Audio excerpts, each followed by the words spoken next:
शंकर भगवत पूज्यपाद वंदेनं सच्चिदानन्दं वेदवर्यं महामहिं वेदवेदान्तदारकं सद्गुरुप्रणतोऽस्म्यहं सदा नमोऽप्रायं जयमेन्द्रप्रदास्यं सद्गुरुप्रचानन्दं सदाचार्यं समाश्रये श्री श्री सच्चिदानन्देन्द्र सरस्वती महासद्गुरुभ्यो नमः तस्मै भगवो ब्रह्म ಮಗ್ಗಿ ಬರುತ್ತಾ ಮಗ್ಗಿ ಗೊತ್ತಾ 8 ಎಷ್ಟು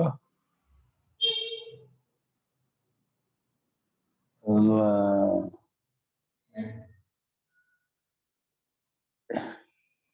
8 ಎಷ್ಟು 56 ಗುಣ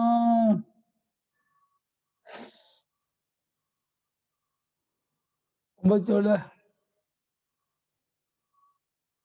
ಬರೋಲ್ಲ ಮಗ್ಗಿ ಬರೋಲ್ಲ ನಮ್ಗೆ 63 ಮೊದಲ ಒಳಗೆ 17 ಎಂಟ್ಲೆ ಒಳ್ಳೆ ಅವನಿಗೆ ಹಾ ಬರಲಿಲ್ಲ ಕೆಂಪು ಬಗ್ಗೆ ಇದೆಯಾ ಅಯ್ಯೋ ಬಗ್ಗೆ ಅವಮಾನ ಕೊಡೋದೇ ಯೋ ಹವೈ ವಸಿಷ್ಠಂ ವೇದ ಆಯ್ತನ ಭಾಷ್ಯ ಬೇಕಾ ನೀನೆನ್ನೆ ಇರ್ಲೇ ಇಲ್ಲಲ್ಲ ಹಾ ಇದೆಯಲ್ಲ ಅಲ್ವಾ ಯೋ ಹವೈ ವಸಿಷ್ಠಂ ವಸಿತಮಂ ಆಚ್ಛಾದಿತಮಂ ವಸುಮತ್ತಮಂ ವಾ ಯೋ ವೇದ ಸಹ ತಥೈವ ವಸಿಷ್ಠೋಃ ಭವತಿ ಸ್ವಾನಾಂ ಜ್ಞಾತೀನಾಂ ಯಾವನಾದರೋ ಉಪಾಸಕನಾದವನು ಯಾವನಾದರೋ ವಸಿಷ್ಠನನ್ನು ತಿಳ್ಕೊಳ್ತಾನು ಅಂತ ವಸಿಷ್ಠ ಅಂದ್ರೆ ಯಾವುದು ವಸಿತೃತಮ ಅಂದ್ರೆ ಮುಚ್ಚಾಕೋದಲ್ಲಿ ಎಕ್ಸ್ಪರ್ಟ್ ಎಲ್ಲವನ್ನು ಬೆರಗು ಮಾಡೋದು ಮುಚ್ಚಾಕೋದು ಆಚ್ಛಾದಿತ ಅಥವಾ ಇನ್ನೊಂದು ಎಲ್ಲವನ್ನು ಮುಚ್ಚಾಕೋದು ಬೆರಗು ಮಾಡೋದು ವಾಸ ಮಾಡಿಸ್ಕೊಳ್ಳೋದು ವಸುಮತ್ತಮ ವಾ ಇನ್ನೊಂದು ವಸುಮತ್ತಮ ಅಂದ್ರೆ ಅತ್ಯಂತ ಸಂಪತ್ತಿಂದ ಕೂಡ್ಕೊಂಡದ್ದು ವಸೂಲಿ ಸಂಪತ್ತು ವಸುಮಾನ್ ವಸುಮತ್ತರಹ ವಸುಮತ್ತಮಃ ತುಂಬಾ ಸಂಪತ್ತಿಂದ ಕೂಡ್ಕೊಂಡಿದ್ದನ್ನು ಯಾರು ತಿಳಿತಾನೋ ಅವನು ಹಾಗೆ ವಸಿಷ್ಠನಾಗ್ತಾನಂದ್ರೆ ಬೇರೆಯವರನ್ನ ಮುಚ್ಚಾಕ್ತಾನೆ ಮತ್ತು ಸಂಪತ್ತಿಂದ ಕೂಡ್ಕೊಂಡವರಾಗ್ತಾನೆ ಯಾರ ಪೈಕಿ ಸ್ವಾನಾಂ ಜ್ಞಾತಿನಾಂ ತಮ್ಮವ್ರ ಪೈಕಿ ಅಥವಾ ಜ್ಞಾತಿಗಳ ಪೈಕಿ ಭಾರಿ ಒಳ್ಳೆ ವಾಗ್ಮಿ ಒಳ್ಳೆ ಎಲ್ಲರನ್ನು ಮುಚ್ಚಾಕುವನು ಎಲ್ಲರನ್ನು ವಾಸ ಮಾಡಿಸ್ಕೊಳ್ಳುವನು ಅಂಥವನಾಗ್ತಾನಂತೆ ಕಸ್ತರಿ ವಸಿಷ್ಠ ಐತಿ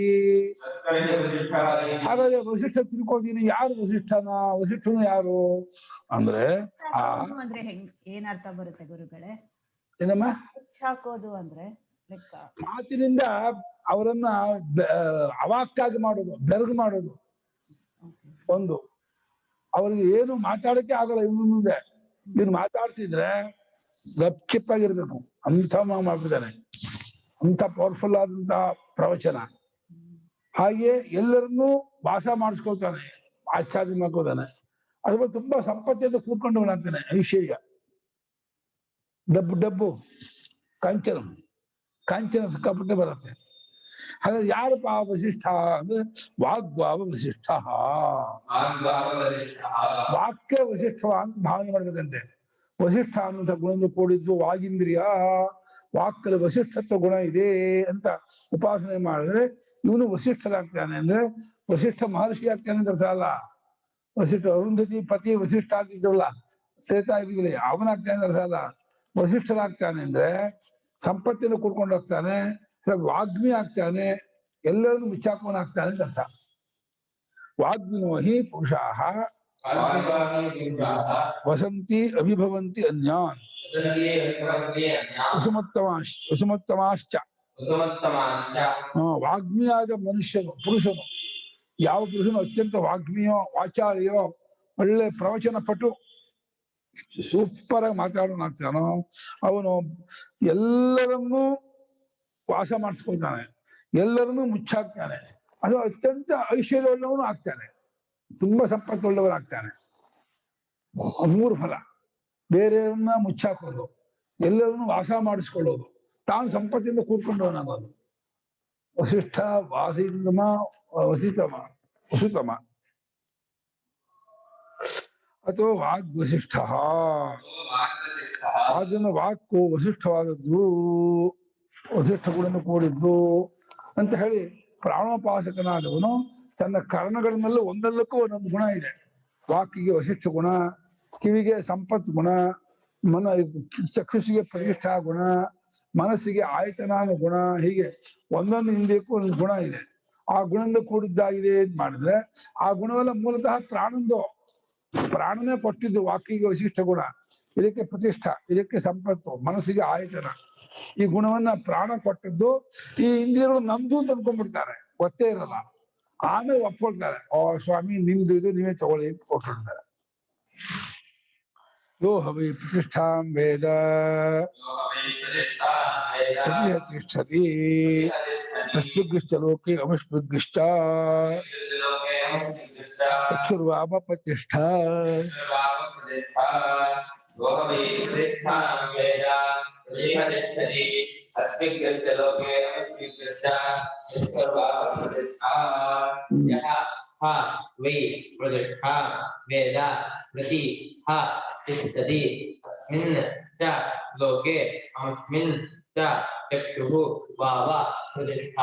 ಯೋ ಹವೈ ಯಾವನಾದರೂ ಸರಿ ಪ್ರತಿಷ್ಠಾ ಗುಣದಿಂದ ಕೂಡಿದ್ದನ್ನು ಉಪಾಸನೆ ಮಾಡುತ್ತಾನೋ ಅವನು ಒಳ್ಳೆ ಪ್ರತಿಷ್ಠಿತ ವ್ಯಕ್ತಿ ಆಗ್ತಾನೆ, ನೆಲೆ ನಿಲ್ಲುವನಾಗ್ತಾನೆ, ಒಳ್ಳೆ ಆಶ್ರಯ ಆಧಾರ ಇರುತ್ತೆ ಅವನಿಗೆ ಎಂದು. ಆಮೇಲೆ ಸಮಯ ದುರ್ಗೀತ, ಕಷ್ಟ ಕಾಲದಲ್ಲೂ ಕೂಡ ಎದೆಗುಂದೋದಿಲ್ಲ, ಧೈರ್ಯವಾಗಿ ಫೇಸ್ ಮಾಡ್ತಾನೆ, ಡಿಫೀಟ್ ಮಾಡ್ತಾನೆ. ಅಂತ ಒಂದು ಸ್ಥೈರ್ಯ ಬರುತ್ತೆ, ಅಂಥ ಒಂದು ಗುಣ ಬರುತ್ತೆ. ಯಾವುದು ಅಂದ್ರೆ ಚಕ್ಷುರು ಅವ ಪ್ರತಿಷ್ಠಾ, ಕಣ್ಣೇ ಪ್ರತಿಷ್ಠಾ ಗುಣದ ಕೂಡಿದ್ದು ಉಪಾಸನೆ ಮಾಡಿದ್ದೆ ಪ್ರತಿಷ್ಠಾವಾನ್ ಭವತಿ, ಪ್ರತಿಷ್ಠಾವಂತರಾಗ್ತಾನೆ, ಒಳ್ಳೆ ನೆಲೆ ಆಶ್ರಯ ಇದು ಇರುತ್ತೆ ಅವನಿಗೆ, ಆಧಾರ ಇರುತ್ತೆ. ಯಾವ ಕಷ್ಟಕ್ಕಾಗಲೂ ಜಗ್ಗೋದಿಲ್ಲ ಅವನು, ಎಲ್ಲವನ್ನು ಫೇಸ್ ಮಾಡ್ತಾನೆ, ಡಿಫೀಟ್ ಮಾಡ್ತಾನೆ. ಯೋ ಹವೈ ಪ್ರತಿಷ್ಠಾಂ ವೇದ ಅಸ್ಮಿನ್ ಲೋಕೆ ಅವಿಷ್ಣುಶ್ಚ ಪರೇ ಪ್ರತಿಷ್ಠತಿ. ಯಾವ ಪ್ರತಿಷ್ಠಾ ಗುಣವನ್ನು ಉಪಾಸನೆ ಮಾಡುತ್ತಾನೋ, ವೇದಾನ ಉಪಾಸನೆ ಅರ್ಥ. ಎಲ್ಲಾ ಜಾಗದಲ್ಲೂ ಈ ಕಾಂಟೆಕ್ಸ್ಟ್ ಅಲ್ಲಿ ವೇದ ಅಂದ್ರೆ ಉಪಾಸನೆ ಅಂತ ಅರ್ಥ. ಒಂದ್ಸಲ ತಿಳ್ಕೊಂಡ್ರೆ ಆಗಲ್ಲ. ಉಪಾಸನೆ ಮಾಡುತ್ತಾನೋ ಅವನು ಈ ಲೋಕದಲ್ಲೂ ಒಳ್ಳೆ ಪ್ರತಿಷ್ಠಿತ ವ್ಯಕ್ತಿಯಾಗಿರ್ತಾನೆ, ನೆಲೆ ನಿಲ್ತಾನೆ. ಪರಲೋಕದಲ್ಲೂ ಒಳ್ಳೆ ಪ್ರತಿಷ್ಠೆ ಇರುತ್ತೆ, ಅವನಿಗೆ ಒಳ್ಳೆ ಆಧಾರ ನೆಲೆ ಇರುತ್ತೆ. ಏನು ಕಾತರಿ ಪ್ರತಿಷ್ಠಾ ಇದೆ. ಆಹಾ, ಹಾಗೆ ಪ್ರತಿಷ್ಠಾ ಗುಣದ ಕೂಡಿದ್ ಯಾವುದಕ್ಕೆ ಪ್ರತಿಷ್ಠಾ ಅಂತಾರೆ ಅಂದ್ರೆ ಶ್ರುತಿ ಹೇಳುತ್ತೆ ಚಕ್ಷುರು ವಾಮ ಪ್ರತಿಷ್ಠಾ. ಕಣ್ಣೇ ಅಲ್ಲೇ ವಾಮ ಅಂದ್ರೆ ಅದೇ ಕಣ್ಣೇ ಪ್ರತಿಷ್ಠೆ ಆಗಿದೆ, ಕಣ್ಣಿಗೆ ಪ್ರತಿಷ್ಠಾ ಗುಣ ಇದೆ ಅಂತ ಉಪಾಸನೆ ಮಾಡ್ಬೇಕಂತೆ. ಕಣ್ಣನೇ ಪ್ರತಿಷ್ಠೆ ಅಂತ ತಿಳ್ಕೋಬೇಕಂತೆ. ಯಾಕೆ ಅಂದ್ರೆ ಚಕ್ಷುಷಾಹಿ ಪಶ್ಯನ್ ಸಮೇತ ದುರ್ಗೇಚ ಪ್ರತಿಷ್ಠತಿ. ಪ್ರತಿಷ್ಠತಿ ಯಸ್ಮಾತ್ ಅತಃ ಪ್ರತಿಷ್ಠಾ ಚಕ್ಷು. ಕಣ್ಣಿನಿಂದಲೇ ನೋಡ್ಕೊಂಡು ಯಾವುದು ಸಮಜಾಗ, ಯಾವುದು ತಿಟ್ಟಾದ ಜಾಗ, ಜಾರಾದ ಜಾಗ, ಅಲ್ಲಿ ಹೇಗೆ ನಿಂತ್ಕೋಬೇಕು ಅಂತ. ಈಗ ಬೆಟ್ಟ ಹತ್ತೋರು ಎಲ್ಲೆಲ್ಲಿ ಗ್ರಿಪ್ ಇದೆ ನೋಡ್ಕೊಂಡು ಅಲ್ಲಲ್ಲಿ ಕಾಲಿಟ್ಕೊಂಡು ಹತ್ತಾರೆ ಅವರು. ಬೆಟ್ಟ ಹತ್ತೋರು, ಟ್ರೆಕ್ಕಿಂಗ್ ಮಾಡ್ತಾರಲ್ಲ, ಟ್ರೆಕ್ಕಿಂಗ್ ಮಾಡೋರು ಎಲ್ಲರೂ ಕೂಡ ಕೋಲ್ ಇಟ್ಕೊಂಡು ಊರ್ಕೊಂಡು ಮಾಡ್ಕೊಂಡು ಎಲ್ಲ ದುರ್ಗಮವಾದ ಜಾಗದಲ್ಲೂ ನಿಂತ್ಕೋತಾರೆ, ಸಮಜಾಗದಲ್ಲೂ ನಿಂತ್ಕೋತಾರೆ. ಹಾಗೆ ನಿಂತ್ಕೊಳ್ಳೋಕೆ ಕಣ್ಣೇ ಅವರಿಗೆ ಸಾಧನ. ಕಣ್ಣಿನಿಂದಲೇ ಅವ್ರು ನಿಂತ್ಕೊಳ್ಳೋದು. ಇಲ್ಲಿ ನಿಂತ್ಕೋಬಹುದು, ಇಲ್ಲಿ ಆಗುತ್ತೆ ನಿಂತ್ಕೊಳ್ಳೋಕೆ, ಇಲ್ಲಿ ಕಷ್ಟ, ಇಲ್ಲಿ ಜಾಗ್ರತೆ, ಇಲ್ಲಿ ನಿಂತ್ಕೋಬಾರ್ದು ಅಂತ ಹೇಳಿ. ಎಲ್ಲ ಆಗಲ್ವೋ ಅದನ್ನು ಕಣ್ಣು ಹೇಳುತ್ತೆ, ಎಲ್ಲ ಆಗತ್ತೋ ಅದನ್ನು ಕಣ್ಣು ಹೇಳುತ್ತೆ. ಹಾಗಾದ್ರೆ ಕಣ್ಣಿನಿಂದ ನಿಂತ್ಕೊಳ್ತಾನೆ ಅಂತ ಆದ್ರಿಂದ ಕಣ್ಣೇ ಪ್ರತಿಷ್ಠಾ.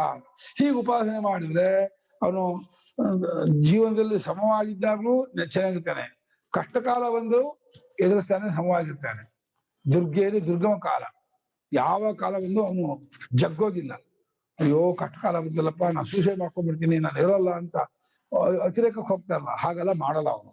ಈ ಉಪಾಸಕರಾದವನು ಎಂಥ ಕಷ್ಟ ಕಾಲ ಬಂದ್ರೂ ಕೂಡ ಫೇಸ್ ಮಾಡ್ತಾನೆ ಹೊರತು, ಎದುರಿಸ್ತಾನೆ ಹೊರತು ಅವನು ಅಳಲ್ಲ, ಹೆದರ್ಕೊಳ್ಳಲ್ಲ, ಓಡೋಗಲ್ಲ. ಅಂತ ಶಕ್ತಿ ಬರುತ್ತೆ ಈ ಪ್ರತಿಷ್ಠಾ ಗುಣೋಪಾಸನೆ ಮಾಡೋದ್ರಿಂದ.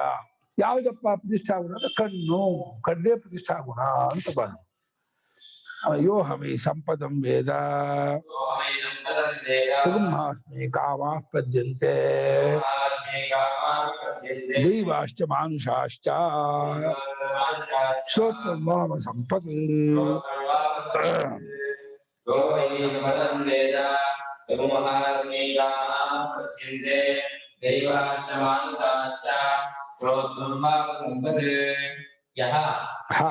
ವೈ ಸಂಪದಂ ವೇದ ಸಗುಪ್ತಂ ಹ ಅಸ್ಮಿ ಕಾಮಾಃ ಪದ್ಯಂತೆ ದೈವಾಃ ಚ ಮಾನುಷಾಃ ಚ ಶ್ರೋತ್ರಂ ವಾವ ಸಂಪತ್ತು.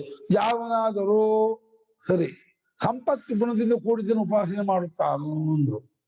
ಸಂಪತ್ ಗುಣ ಕೂಡಿದ ಯಾವುದು ಮುಂದೆ ಹೇಳ್ತಾರೆ. ಸಂಪತ್ತು ಉಪಾಸನೆ ಮಾಡಿದ್ರೆ ಏನಾಗುತ್ತೆ ಅಂದ್ರೆ ಅಸ್ಮೈ ಕಾಮಃ ಸಂಪದ್ಯಂತೆ, ಇವನಿಗೆ ಎಲ್ಲಾ ಇಷ್ಟಾರ್ಥಗಳು ಈಡೇರುತ್ತೆ. ಏನೇನ್ ಬಯಸಿದ್ರು ಏನೇನ್ ಅಂದ್ಕೊಂಡ್ರು ಅದು ಸಕ್ಸಸ್ಫುಲ್ ಆಗಿ ಆಗುತ್ತೆ. ದೈವ ಕಾಮಗಳು ಬರುತ್ತೆ, ಮನುಷ್ಯ ಕಾಮಗಳು ಬರುತ್ತೆ. ದೇವಲೋಕದಲ್ಲಿ ಹೋಗಿ ಎಲ್ಲಾ ಇಷ್ಟಾರ್ಥವನ್ನು ಪಡ್ಕೊತಾನೆ, ಮನುಷ್ಯ ಲೋಕದಲ್ಲೂ ಯಾವ ಕೊರತೆಯೂ ಆಗೋದಿಲ್ಲ ಅವನಿಗೆ. ಹಾಗಾದ್ರೆ ಯಾವುದು ಆ ಸಂಪತ್ತುಗಳನ್ನು ಕೂಡಿದ್ದು ಅಂದ್ರೆ ಶ್ರೋತ್ರಭಾವ ಸಂಪತ್ತು. ಕಿವಿಯೇ ಸಂಪತ್ತುವನ್ನು ಕೂಡ ಕೂಡಿದ್ವಿ. ಕಿವಿಯಿಂದ ತಾನೆ ಎಲ್ಲವನ್ನೂ ಜ್ಞಾನವನ್ನು ಸಂಪಾದನೆ ಮಾಡ್ಕೊತಾನೆ, ಜ್ಞಾನವನ್ನೆಲ್ಲ ಸಂಪಾದನೆ ಮಾಡ್ಕೊತಾನೆ, ಪುರುಷಾರ್ಥವನ್ನು ಕೂಡ ಪಡ್ಕೊಳ್ತಾನೆ ಕಿವಿ ಮೂಲಕ. ಆದ್ರಿಂದ ಕಿವಿಯೇ ಸಂಪತ್ತುವನ್ನು ಕೂಡಿದ್ದು ಅಂತ ಉಪಾಸನೆ ಮಾಡಬೇಕು. ಕಿವಿ ಅನ್ನೋದು ಅಧ್ಯಾತ್ಮವಾಗಿ ಕಿವಿ ಇದು, ಆದಿದೈವಿಕವಾಗಿ ದಿಗ್ದೇವತೆ, ದಿಗಭಿಮಾನಿ ದೇವತೆ, ಅದು ಒಂದೇ ಆಗಿದೆ ಅಂತ. ಹಾಗೆ ವಾಕು ಅಧ್ಯಾತ್ಮವಾಗಿ, ಆದಿದೈವಿಕವಾಗಿ ಅಗ್ನಿ, ಅಧ್ಯಾತ್ಮವಾಗಿ ಕಣ್ಣು, ಆದಿದೈವಿಕವಾಗಿ ಸೂರ್ಯ. ಒಂದೊಂದು ಇಂದ್ರಿಯಕ್ಕೂ ಅಧ್ಯಾತ್ಮ, ಅಧಿದೈವ, ಅಧಿಭೂತ ಅಂತ ಇದೆ. ಮೂರು ಧರ್ಕೊಂಡು ಹಾಗೆ ಮನಸ್ಸು ಅಧ್ಯಾತ್ಮ, ಚಂದ್ರನೇ ಅಧಿದೈವತ ಅಂತ ಹೇಳ್ತಾರೆ. ಯೋ ಹವ ಆಯತನಂ ವೇದ, ಭಾಷೆ ಓದ್ಬೇಕಲ್ಲ. ಯೋ ಹವೈ ಸಂಪದಂ ವೇದ ತಸ್ಮೈ ಅಸ್ಮೈ ದೈವಾಶ್ಚ ಮಾನುಷಾಶ್ಚ ಕಾಮಾಃ ಸಂಪದ್ಯಂತೆ.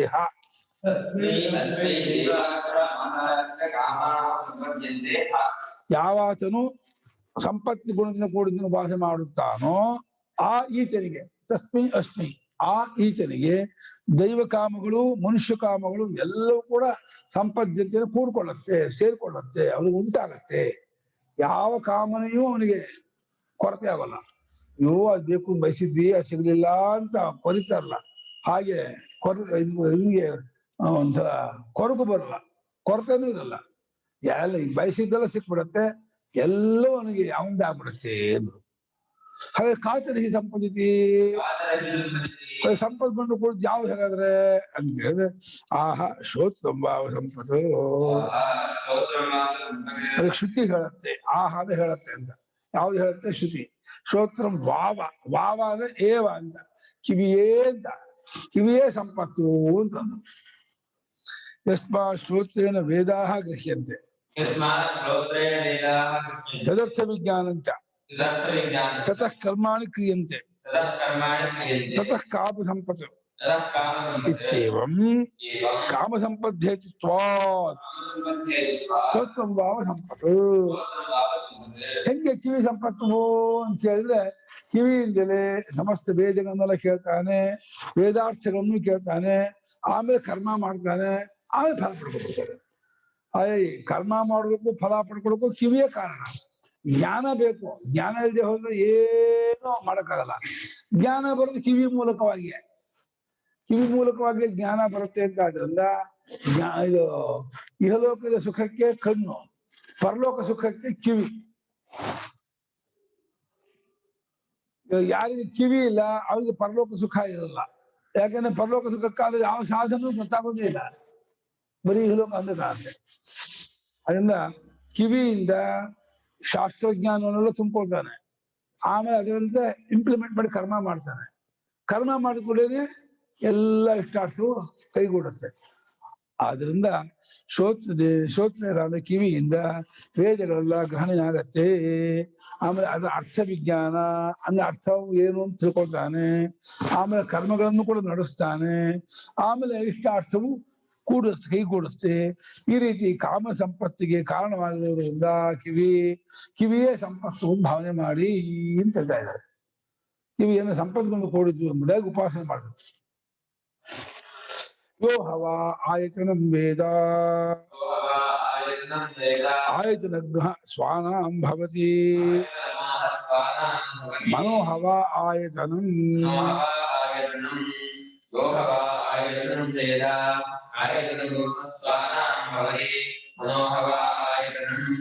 ಯಹ ವೈ ಆಯತನಂ ವೇದ ಆಯತನವಾನ್ ಭವತಿ ಆಯತನಂ ಹ ವೈಯಲ ವಾವೆ ವಾರ ಏವ ಅವಧಾನ. ಯಾವಾತನು ಆಯತನ ಅಂದ್ರೆ ನೆಲೆ ಆಧಾರ ಅದನ್ನ ತಿಳಿತಾನೋ ಅಂತ. ಎಲ್ಲಕ್ಕೂ ಮನಸ್ಸೇತಾನೆ. ಏನೇ ಹೇಳಿದ್ರು ಮನಸ್ಸಿಗೆ ಬಂದು ನಿಂತ್ಕೊಳ್ತೆ. ನಾನೇ ಅನ್ಕೂಲ ಆನೆ ಗೊತ್ತಾಗೋದಲ್ಲೇ ಮನಸ್ಸಿಗೆ ಪ್ರತ್ಯಯ ಬರುತ್ತೆ. ಮನಸ್ಸಿದಲ್ಲಿ ಆನೆ ಇರುತ್ತೆ. ಹಸು ಅಂದ್ರೆ ಹಸು ಗೊತ್ತಾಗುತ್ತೆ.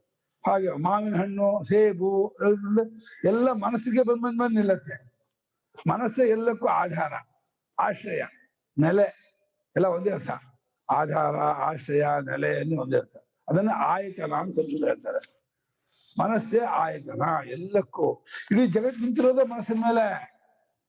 ಮನೋದೃಶ್ಯ ವಿಧಂ ದ್ವೈತಂ ಗೌಡಮಾಡ ಹೇಳ್ತಾರಲ್ಲ, ಇಡೀ ದೃಶ್ಯ ಪ್ರಪಂಚಕ್ಕಲ್ಲ ಮನಸ್ಸೇ ಆಧಾರ ಆಶ್ರಯ ನೆಲೆಯಾಗಿದೆ ಅಂತ ಹೇಳಿ ಯಾರು ಉಪಾಸನೆ ಮಾಡ್ತಾನೋ ಓ ಎಲ್ಲವೂ ಮನಸ್ಸಲ್ಲೇ ಇದೆ, ಮನಸ್ಸಿನಲ್ಲೇ ಬಂದಿದೆ, ಮನಸ್ಸಿನಲ್ಲೇ ಒಂದಾಗತ್ತೆ, ಮನಸ್ಸೇ ಇದರ ಸ್ವರೂಪ, ಇದರ ತತ್ವ, ಆದ್ರೆ ಮನಸ್ಸೇ ಎಲ್ಲಕ್ಕೂ ಆಯತನ ಆಧಾರ ಅಂತ ಹೇಳಿ ಈ ರೀತಿ ಯಾರು ಉಪಾಸನೆ ಮಾಡುತ್ತಾನೋ ಅವನು ತಮ್ಮವ್ರಿಗೆಲ್ಲ ನೆಲೆ ಕೊಡ್ತಾನಂತೆ. ತನ್ನ ನೆಚ್ಕೊಂಡವ್ರು ನೀನೊಂದು ಮನೆ ಇಟ್ಕೊಳ್ಳ, ನೀನೊಂದು ಮನೆ ಇಟ್ಕೊಳ್ಳ ಅಂತ ಹೇಳಿ ಎಲ್ಲರಿಗೂ ಮನೆ ಕೊಡುವಷ್ಟು ಶಕ್ತಿ ಆಗೋದು. ಒಂದು 50-100 ಮನೆ ಒಂದು ಆಗ್ಬಿಡುತ್ತೆ ಆ ಉಪಾಸಕನಿಗೆ. ಯಾರು ನಮಗೆ ಮನೆ ಕೊಡಿ ಸ್ವಾಮಿ, ನಮ್ಮ ಮನೆ ಇಲ್ಲ, ಹೋಗಪ್ಪ ಆ ಮನೆ ಇರಪ್ಪ, ನೀನು ನಿಂದೆಪ್ಪ ಆ ಮನೆ ಅಂತೇಳಿ ತಮ್ಮವ್ರಿಗೆಲ್ಲ ಮನೆ ಕೊಟ್ಬಿಡ್ತಾನೆ. ಅಷ್ಟು ಶಕ್ತಿ ಬಂದ್ಬಿಡುತ್ತೆ ಅವನಿಗೆ. ಅದು ಮನಸ್ಸು ಬ್ರಹ್ಮವಾಗಿ ಎಲ್ಲಕ್ಕೂ ಆಯತನವಾಗಿದೆ ಎಂದು ಉಪಾಸನೆ ಮಾಡಿದ್ರೆ ಅದು ಮನಸ್ಸು ಬ್ರಹ್ಮವಾಗಿದೆ ಅಂದ್ರೆ ವ್ಯಾಪಕವಾಗಿದೆ, ಅನಂತವಾಗಿದೆ, ಎಲ್ಲಕ್ಕೂ ಆಧಾರವೂ ಆಗಿದೆ. ಎಲ್ಲಕ್ಕೂ ಆಧಾರವೂ ವ್ಯಾಪಕವಾಗಿದೆ ಅಂತ ಹೇಳಿ ಆ ರೀತಿ ಉಪಾಸನೆ ಮಾಡಿ ನಿರಂತರವಾಗಿ ಆ ಸಾಕ್ಷಾತ್ಕಾರವಾಯ್ತು ಅಂದ್ರೆ ಎಲ್ಲರಿಗೂ ಮನೆ ಕೊಡ್ತಾನೆ. ಯಾರನ್ನು ಬಡವರಾಗಿ ಬಡವರೇ ಇಲ್ಲದೆ ಮಾಡ್ತಾನೆ ದೇಶದಲ್ಲಿ. ಎಲ್ಲರಿಗೂ ಮನೆ, ಎಲ್ಲರಿಗೂ ಆಧಾರ, ಎಲ್ಲರಿಗೂ ನೆಲೆ, ಎಲ್ಲರಿಗೂ ಆಶ್ರಯ ಕೊಟ್ಟು ಎಲ್ಲರನ್ನೂ ಕಾಪಾಡ್ತಾರೆ.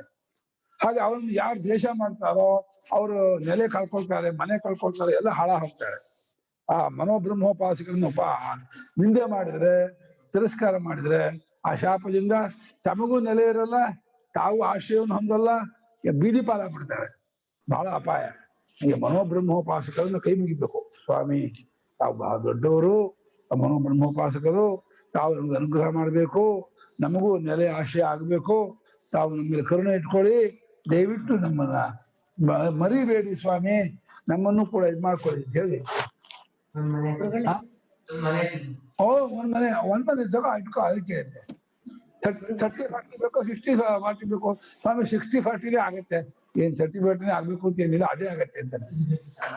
ಏನೋ ಯಾವ ಬುದ್ಧಿವಂತ 30-40 ಬೇಕು, 60-40 ಬೇಕು ಅಂದ್ರೆ 60-40 ಆಗತ್ತೆ ಸ್ವಾಮಿ, ಏನ್ 30-40 ಆಗ್ಬೇಕು ಅಂತ ಏನಿಲ್ಲ ಅಂತಾರಂತೆ. ಅಬ್ಬಾ ಬುದ್ಧಿವಂತ ಅವರು. ಹಾ ಹೇಳಿ. ನೋಡಿದ್ರೆ ಉಪಾಸನೆ ಹೆಚ್ಚೋ ಅಥವಾ ಕಾಮಗಳು ಉದ್ದೀಪನ ಆಗತ್ತೆ ಅಂತ ಎರಡೂನು ಕಾಂಟ್ರಡಿಕ್ಟರಿ ಅನ್ಸುತ್ತಲ್ಲ ಎರಡು. ಅಂದ್ರೆ ಅವನಿಗೆ ಇದ್ ಉಪಾಸನೆ ಮಾಡ್ತಾ ಕಾಮಗಳು ಉದ್ದೀಪನೆ ಆಗುತ್ತೆ ಅನ್ನೋ ತರನು ಅನ್ಸುತ್ತೆ. ಉಪಾಸನೆ ಮಾಡಿದವನಿಗೆ ಎಲ್ಲ ಸಿಗುತ್ತೆ ಅಂತಾನು ಅನ್ಸುತ್ತೆ. ಅದಲ್ಲ, ಅವನ ಅಪೇಕ್ಷೆ ಏನಿದೆ ಅದು. ಉಪಾಸನೆ ಮಾಡುವಾಗ ಎಲ್ಲವನ್ನು ಪಡಿಬೇಕು ಅಂತ ಅಪೇಕ್ಷೆ ಮಾಡಿದ್ರೆ ಪಡ್ಕೊಳ್ತಾನೆ. ಇಲ್ಲ ಚಿತ್ತಶುದ್ಧಿಯಾಗಿ ತತ್ವಜ್ಞಾನ ಆಗ್ಬೇಕು ಅಂದ್ಬಿಟ್ಟು ಅದಾಗತ್ತೆ. ಅದು ಡೆಸ್ಟಿನೇಷನ್ ಏನು, ಅದು ಸಂಕಲ್ಪ ಏನು, ಸಂಕಲ್ಪ ತಕ್ಕ ಫಲ ಆಗತ್ತೆ. ಬರೀ ಉಪಾಸನೆ ಫಲ ಅಂದಿಲ್ಲ. ಉಪಾಸನೆ ಮಾಡುವಾಗ ಅವನು ಅಸಂಗನಾಗಿ ನಿಷ್ಕಾಮನಾಗಿ ಅವನು ಚಿತ್ತಶುದ್ಧಿಗಾಗಿ ಮಾಡ್ತಾ ಹೋದ್ರೆ ಚಿತ್ತಶುದ್ಧಿ ಆಗ್ತಾ ತತ್ವಜ್ಞಾನ ಕಡೆ ಹೋಗ್ತಾನೆ. ಇಲ್ಲ ನನಗೆ ಎಲ್ಲ ಬೇಕು, ಎಲ್ಲ ಆಗ್ಬೇಕು, ದೊಡ್ಡ ಜಮೀನ್ ಬೇಕು, ಅಲ್ಲ ಗೋಶಾಲೆ ಕಟ್ಬೇಕು, ಬೇಶಾಲೆ ಕಟ್ಬೇಕು, ಹಾಗಿದ್ರೆ ಅದು ಸಿಗತ್ತೆ. ಏನ್ ಬೇಕಾದ್ರೂ ಆಗತ್ತೆ. ಎಲ್ಲಾ ಕರ್ಮ ಉಪಾಸನೆಗಳು ಕಾಮದ ಪ್ರಕಾರ ಅಥವಾ ಚಿತ್ತಶುದ್ಧಿ ಪ್ರಕಾರ ಫಲ ಕೊಡ್ತಾ ಹೋಗುತ್ತೆ. ಚಿತ್ತಶುದ್ಧಿ ಮಾಡ್ಕೊಳ್ಳೋದಾಗ್ಲಿ ಕಾಮ್ಯ ಬೇಕಾದ್ರೆ ಅದು ಅವನು ಪುರುಷ ತಂತ್ರ. ಅದು ಪುರುಷ ಹೇಗೆ ಅಪೇಕ್ಷೆ ಪಡ್ತಾನೆ ಹಾಗೆ. ವಾಕ್ಯ ಇಬ್ರಿಗೂ ಸಮಾನ. ನಿಷ್ಕಾಮವಾಗಿ ಮಾಡೋರು ಹೀಗೆ ಮಾಡ್ತಾರೆ, ಸಕಾಮನಾಗಿ ಮಾಡೋರು ಹೀಗೆ ಮಾಡ್ತಾರೆ. ನಿಷ್ಕಾಮನಾಗಿ ಮಾಡೋರು ಬೈಕೆ ಬಿಟ್ಟು ಮಾಡ್ತಾರೆ, ಸಕಾಮನಾಗಿ ಮಾಡೋರು ಬೈಕೆ ಇಟ್ಕೊಂಡು ಮಾಡ್ತಾರೆ. ಕರ್ಮ ಉಪಾಸನೆಗಳು ಎರಡು ತೀರನು ಆಗುತ್ತೆ. ಬೇಕಾದ್ರೂ ಮಾಡ್ಬೋದು. ಚಾಕು ಇದೆ, ತರಕಾರಿ ಹಚ್ಕೋಬಹುದು, ಬೆರಳು ಕಟ್ ಮಾಡ್ಕೋಬಹುದು, ನಿಮ್ ಇಷ್ಟ. ಎರಡಕ್ಕೂ ಉಪಯೋಗ ಆಗುತ್ತೆ. ಚಾಕು ತರಕಾರಿ ಉಪಯೋಗಿಸ್ಕೊಂಡು ಮಾಡಿದ್ರೆ ತರಕಾರಿ ಉಪಯೋಗ ಆಗುತ್ತೆ. ಈ ಬೆಲೆ ಕಟ್ ಮಾಡ್ಕೊಂಡು ಬೆಲೆ ಕಟ್ ಆಗುತ್ತೆ. ಹಾಗೆ ಏನ್ ಬೇಕಾದ್ರೂ ಮಾಡ್ಕೋಬಹುದು. ಶಾಸ್ತ್ರ ಮಾತ್ರ ಬೆಳಕಿನಂತ ಎಲ್ಲ ತೋರಿಸುತ್ತೆ. ನೋಡಪ್ಪ, ಈ ರೀತಿ ಆಗತ್ತೆ, ಇದರಿಂದ ಫಲ ಆಗತ್ತೆ, ಇದು ಅಪೇಕ್ಷೆ ಪಡ್ತೀಯೋ ಆಗತ್ತೆ, ಇದೇನು ಅಪೇಕ್ಷೆ ಬೇಡವೋ ತತ್ವಜ್ಞಾನ ಕಡೆ ಹೋಗ್ತೀಯಾ ಬ್ರಹ್ಮಜ್ಞಾನವಾಗುತ್ತೆ, ಅದು ಪರವಾಗಿಲ್ಲ, ಅದು ಉತ್ತಮ. ಯೋ ಹವ ಆಯತನಂ ವೇದ ಆಯತನಂ ಸ್ವಾನಾಂ ಭವತಿ ಆಶ್ರಯೋ ಭವತಿ ಇತ್ಯರ್ಥಃ. ಯಾರು ಆಯತನವನ್ನ ಉಪಾಸನೆ ಮಾಡಿರುತ್ತಾರೋ ಅವರು ತಮ್ಮವರಿಗೆಲ್ಲ ಆಯತನವನ್ನ ಕೊಡುವನಾಗ್ತಾನೆ, ಆಶ್ರಯನಾಗ್ತಾನೆ. ಎಲ್ಲರೂ ಇವನನ್ನು ಆಶ್ರಯಿಸ್ಕೊಳ್ತಾರೆ, ಎಲ್ಲರಿಗೂ ಇವನು ಆಶ್ರಯ ಕೊಡ್ತಾನೆ. ಅವು ಆಗತ್ತೆ. ಮಾತಾಡ್ತಾ ಟೈಮು ಇಲ್ಲ, 5 ನಿಮಿಷ ಇದೆ. ಆಗಿಲ್ಲ ಅಲ್ಲಿ ನಮ್ಗೂ ಆಯ್ತು. ತಮ್ಮವ್ರಿಗೆಲ್ಲ ನೆಲೆ ಕೊಡ್ತಾನೆ, ಆಶ್ರಯ ಕೊಡ್ತಾನೆ, ಇದಾಗ್ತಾನೆ. ಅಥವಾ ತಾನು ಎಲ್ಲರಿಗೂ ಆಶ್ರಯ ಅದಾಗ್ತಾನೆ. ಒಂದು 50 ಕುಟುಂಬ ಬೇಕಾದ್ರೆ ಒಬ್ಬನೇ ಸಾಕ್ತಾನೆ. ಇಲ್ಲಿ ಬನ್ನಿ, ಏನ್ ತೊಂದರೆ ಇಲ್ಲ. ಎಲ್ಲರ ಮನೆಗೂ ತಿಂಗಳ ಅಕ್ಕಿ, ಬೇಳೆ, ಎಣ್ಣೆ, ತುಪ್ಪ, ಉಪ್ಪು, ಮೆಣಸಿನ್ಕಾಯಿ, ಏನೇನ್ ಬೇಕೋ ಸಾಮಾನು, ದಿನಸಿ ಸಾಮಾನು ಅಷ್ಟೊಂದು ಸಪ್ಲೈ ಮಾಡ್ಬಿಟ್ಟು 50 ಮನೆ ತೂಗ್ತಾನೆಮ್ಮ ಅಂತ ಕೆಪಾಸಿಟಿ ಇರುತ್ತೆ ಅವ್ರಿಗೆ. 50 ಮನೆ ದೂರ ಮನೆ. ಪ್ರಾಣೋಪಾಸನ ಇದು ಪ್ರಕರಣದಲ್ಲಿ ಬೇರೆ ಬೇರೆ ಹೇಳ್ಬಿಟ್ಟು ಆಮೇಲೆ ಎಲ್ಲ ಪ್ರಾಣದಲ್ಲಿದೆ ಅಂತ ಭಾವನೆ ಮಾಡಿದ್ದಾರೆ. ಪ್ರಾಣನೇ ಆಯತನ, ಪ್ರಾಣನೇ ಪ್ರತಿಷ್ಠಾ, ಪ್ರಾಣನೇ ಸಂಪತ್ತು, ಪ್ರಾಣನೇ ವಸಿಷ್ಠ ಅಂತ. ವಸಿಷ್ಠ, ಪ್ರತಿಷ್ಠಾ, ಸಂಪತ್ತು, ಆಯತನ ಎಲ್ಲ ಗುಣ ಕೊಡ್ಕೊಂಡು ಪ್ರಾಣನೇ ಅಂಥೇಳಿ. ಜ್ಯೇಷ್ಠ ಶ್ರೇಷ್ಠ, ಆಮೇಲೆ ಬೃಹಸ್ಪತಿ, ಬ್ರಹ್ಮಣಸ್ಪತಿ ಎಂದು ದೂರ.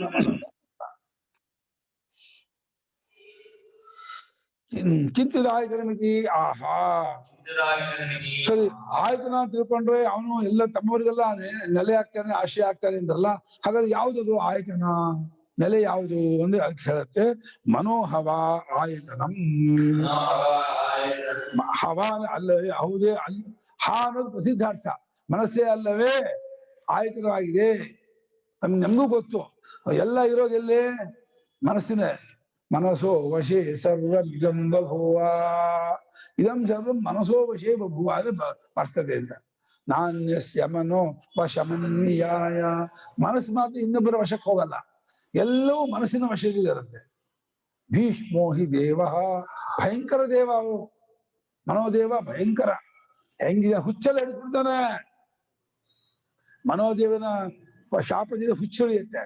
ಅದೇ ಮನೋದೇವನ ಅನುಗ್ರಹದಿಂದ ತತ್ವಜ್ಞಾನಿ ಆಗ್ತಾನೆ. ಎಲ್ಲಿಂದ ಎಲ್ಲಿಗೂ ಹೋಗ್ಬೇಕು ಅವರು. ಬ್ರಹ್ಮಲೋಕ ಅಂತ ಉತ್ತಿಮ ಲೋಕಕ್ಕೆ, ಆತ್ಮಜ್ಞಾನಕ್ಕೆ, ಲೌಕಿಕ ಸುಖಕ್ಕೆ, ಅದು ಕೆಟ್ಟ ಹೋಗೋದಕ್ಕೆ, ಹಾಳಾಗೋದಕ್ಕೆ ಎಲ್ಲಕ್ಕೂ ಮನಸ್ಸೇ ಕಾರಣ.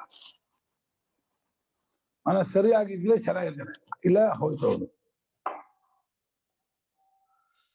ಇಂದ್ರಿಯೋಪಹೃತಾನಾಂ ವಿಷಯಾಣಾಂ ಭೋಕ್ತರ್ಥಾನಾಂ ಭೋಕ್ತರ್ಥಾನಾಂ ಪ್ರತ್ಯರೂಪಾಣಾಂ ಮನಃ ಆಯತನಂ ಆಶ್ರಯಃ. ಇಂದ್ರಿಯಗಳು ತಂದ್ಕೊಡುತ್ತಲ್ಲ, ಕಣ್ಣು ಶಬ್ದ ರೂಪ ತಂದ್ಕೊಡುತ್ತೆ, ತಂದ್ಕೊಟ್ಟು ಮನಸ್ಸು ಕೊಡುತ್ತೆ. ಆಮೇಲೆ ಮನಸ್ಸಿನ ಮೂಲಕ ಜೀವನಕ್ಕೆ ಹೋಗುತ್ತೆ. ಜೀವನಕ್ಕೆ ತಲುಪಬೇಕಾದ್ರೆ ಮನಸ್ಸೇ ಟೋಲ್ಗೇಟು. ಇಂದ್ರಿಯಗಳೆಲ್ಲ ಏನ್ ತಗೊಂಡ್ಬರುತ್ತೆ ತಮ್ಮ ವಿಷಯಗಳನ್ನ, ಕಣ್ಣು ರೂಪ, ಕಿವಿ ಶಬ್ದ, ಮೂಗು ವಾಸನೆ, ವಾಕ್ಯು ನಾಮ, ಹೀಗೆ ಆಯಾಯ ಇಂದ್ರಿಯ ಆಯಾಯ ವಿಷಯವನ್ನು ತಗೊಂಡ್ಬಂದ್ರೆ ತಂದಂಥದ್ದಷ್ಟು ಮನಸ್ಸಲ್ಲಿ ಇಟ್ಕೊಳತ್ತೆ. ಮನಸ್ಸು ತನ್ನಲ್ಲಿ ಇಟ್ಕೊಂಡು ಆಮೇಲೆ ಅದನ್ನು ಒಳಗಿರೋ ಭೋಕ್ತೃವಿಗೆ ಸ್ವಾಮಿ ಇಂಥದ್ದೊಂದು ಬಂದಿದೆ ನೋಡಿ ಅಂತ. ಇಲ್ಲಿ ಅಧಿಕಾರಿಗಳನ್ನ ನೋಡಕ್ ಹೋದವ್ರನ್ನ ಆ ಪ್ಯೂನವನು ಹೇಳ್ತಾನೆ, ಸ್ವಾಮಿ ಸಾಹೇಬ್ರೆ ಇಂಥವ್ರು ಬಂದಿದ್ದಾರೆ, ಕಳಿಸ್ಲಾ ಏನು ಅಂತ. ಕಳ್ಸಪ್ಪ ಒಳಕ್ಕೆ ಅಂತಾರೆ. ಒಳಗೆ ಕಳಿಸುವುದು ಅನ್ಕೊಳ್ಳೇನೆ ಆ ಪ್ಯೂನ್ ಬರ್ಬೇಕಂತೆ, ಸಾಹೇಬ್ರು ಕರೀತಾ ಇದ್ದಾರೆ ಹೋಗ್ಬೇಕಂತ. ಅಂದ್ರೆ ಏನಿದ್ರು ಆ ಪ್ಯೂನ್ ಮೂಲಕವಾಗಿಯೇ ಆ ಒಳಗಿನ ಸಾಹೇಬ್ರ ಹತ್ರ ಹೋಗ್ಬೇಕು, ಯಾರ ಮೂಲಕ ಹೋಗಿ. ಹಾಗೆ ಇಲ್ಲೂ ಕೂಡ ಮನಸ್ಸೇ ಟೋಲ್ಗೇಟು. ಈ ಕಣ್ಣು ಏನ್ ತಂದ್ರು ಮನಸ್ಸನ್ನು ಇಟ್ಕೊಂಡು ಮನಸ್ಸು ತಗೊಳ್ಳಿ ಸ್ವಾಮಿ ನೋಡಿ ಅಂತ ಹೇಳಿ ಜೀವನಿಗೆ ಹೀಗೆ ತೋರಿಸುತ್ತೆ. ಜೀವ ನೋಡಿ ಓಕೆ ಸೂಪರ್ ಆಗಿದೆ ಅಂತಾನೆ. ಇಳಿದ ಚೆನ್ನಾಗಿಲ್ಲ ಆಗ ಬೇಡ ಕಣ ಸರ್ ಇನ್ನೊಂದು ತಗೊಂಡ್ಬರ್ತೀನಿ, ಮನಸ್ಸು ಇನ್ನೊಂದ್ಸಲ ಓಡುತ್ತೆ. ಚೆನ್ನಾಗಿಲ್ಲ ಅಂದ್ರೆ ಜೀವಪ್ಪ ಮನಸ್ಸು ಅದು ಬಿಟ್ಬಿಟ್ಟು ಹೋಗುತ್ತೆ. ಚೆನ್ನಾಗಿದೆ ಅಂದ್ರೆ ಇಟ್ಕೊಳ್ಳಿ ಸ್ವಾಮಿ ನೀವೇ ಅನುಭವಿಸಿ ಇಟ್ಕೊಳ್ಳಿ ಅಂತ ಹೇಳಿ ಆ ಜೀವಪ್ಪನಿಗೆ ಮನಸ್ಸು ತಂತನ್ ಕೊಡ್ತಾ ಇರುತ್ತೆ. ಒಳ್ಳೆ ರೂಪ, ಒಳ್ಳೆ ಶಬ್ದ, ಒಳ್ಳೆ ಸ್ಪರ್ಶ, ಒಳ್ಳೆ ವಾಸನೆ, ಒಳ್ಳೆ ರುಚಿ, ಏನೇನೇನೇನಂದು ಅಪೇಕ್ಷೆ ಪಡುತ್ತೋ ಆ ಜೀವ ಅದನ್ನ ಇಂದ್ರಿಯಗಳ ಮೂಲಕ ಮನಸ್ಸು ತಗೊಂಡ್ಬಂದು ತನ್ನಲ್ಲಿ ಇಟ್ಕೊಂಡು ಮನಸ್ಸು ಆಮೇಲೆ ತಾನು ಅದನ್ನ ಒಪ್ಸತ್ತೆ. ಬಲಿ ಅಂದ್ರೆ ಕಪ್ಪ ಕಾಣಿಕೆ ಟ್ಯಾಕ್ಸ್ ಅನ್ನ ಹೇಗೆ ಕೊಡ್ತಾರೋ ಹಾಗೆ ಕರವನ್ನ ಆ ಇದನ್ನ ಸ್ವಾಮಿಯಾದ ಜೀವನಿಗೆ, ಚೇತನಾದ ಆತ್ಮನಿಗೆ ಮನೋದೇವ ಎಲ್ಲ ಒಪ್ಪಿಸ್ತಾ ಹೋಗ್ತಾನೆ. ಸರ್ವೇಸ್ಮಿ ದೇವ ಬಲಿ ಮಾವಹಂತಿ ಶ್ರುತಿ ಎಲ್ಲ ಬುದ್ಧಿಗಲ್ವಾ ಗುರುಗಳೇ ಕೊಡೋದು? ಬುದ್ಧಿಗಲ್ವಾ ತೋರ್ಸೋದು ಅಂತ? ಬುದ್ಧಿ ನಿಶ್ಚಯ ಮಾಡೋದು, ಮನಸ್ಸು ಆಕಾರ ಮಾಡಿ ತಗೋತಲ್ಲ, ಮುಂಚೆ ಆಕಾರ ಆಗ್ಬೇಕಲ್ಲ, ಆಕಾರ ಆದ್ಮೇಲೆ ನಿಶ್ಚಯ ಆದ್ಮೇಲೆ ಇದು. ಅಲ್ಲಿ ಬುದ್ಧಿ, ಮನಸ್ಸು, ಚಿತ್ತ ಎಲ್ಲ ಅಂತಃಕರಣದ ಬೇರೆ ಬೇರೆ ವ್ಯಾಪಾರದ ಹೊರತು ಬೇರೆ ಇಂದ್ರಿಯ ಅಲ್ಲ. ಕಣ್ಣು ಕಿವಿ ಹೇಗೆ ಬೇರೆ ಬೇರೆನೋ ಹಾಗೆ ಮನಸ್ಸು ಬುದ್ಧಿ ಬೇರೆ ಬೇರೆ ಅಲ್ಲ. ಅಂತಃಕರಣನು ಒಂದೇ 4 ತರ ಚೇಷ್ಟೆ ಮಾಡುತ್ತೆ. ನಿಶ್ಚಯ ಮಾಡಿದ್ರೆ ಬುದ್ಧಿ, ಯೋಚನೆ ಮಾಡಿದ್ರೆ ಮನಸ್ಸು, ಅವೇರ್ನೆಸ್ ಅಲರ್ಟ್ ಆಗಿದ್ರೆ ಚಿತ್ತ, ನಾನು ಅಂದ್ಕೊಂಡ್ರೆ ಅಹಂಕಾರ. ನಾನು ಆಯ್ತಪ್ಪ. ಉಪಹೃತ ಅಂದ್ರೆ ತಂದದ್ದಾದ ಇಂದ್ರಿಯಗಳು, ತಂದದ್ದಾದ ವಿಷಯಗಳಿಗೆ ಭೋಕ್ತರ್ಥ ಯಾತಕ್ಕಾಯ್ತರುತ್ತೆ? ಭೋಕ್ತ ಅಂದ್ರೆ ಚೇತನಾದ ಜೀವಾತ್ಮನಿಗೆ ಭೋಕ್ತ ಅಂತಾರೆ.